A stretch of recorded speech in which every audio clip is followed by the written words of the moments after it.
of reducing population growth. That's this big benefit. The key thing you can do to reduce population growth is actually improve health. In the developed countries, the big winners are countries that have shrinking populations. I would like to reduce the number of people on the planet because there's too many of us.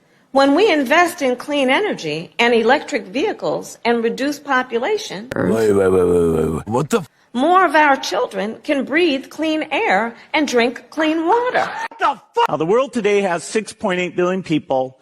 That's headed up to about 9 billion.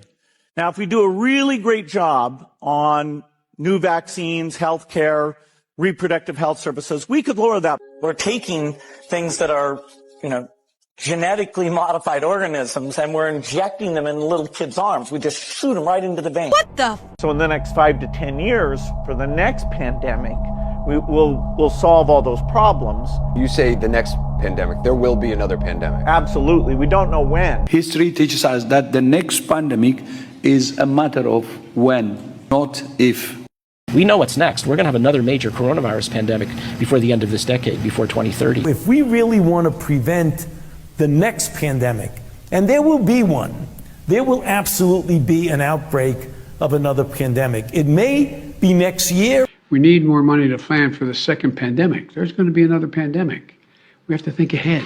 We definitively will have to face other surprises, black swans, as they are called, maybe different kinds of viruses. But also there will be a surprise outbreak. Most of the work we're going to do to be ready for pandemic 2, I call this pandemic 1. We just need to mess around. The EPA recently approved an experimental use permit to Oxitec, a biotech company funded by the Bill and Melinda Gates Foundation.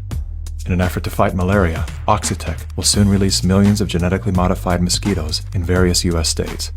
Programs are being developed to allow human immunization via mosquito bite. It was Science magazine that coined the phrase, flying syringes.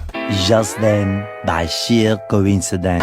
Oxford, Massachusetts, and 3 neighboring towns have a reason for concern as mosquitoes carrying a potentially deadly virus called Eastern Equine Encephalitis, or Triple E, infected a resident who is now fighting for his life. We don't want to see another human case of Triple E this year.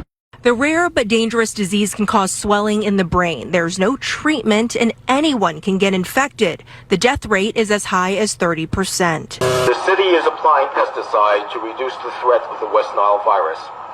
To minimize exposure to the pesticide, please go indoors immediately.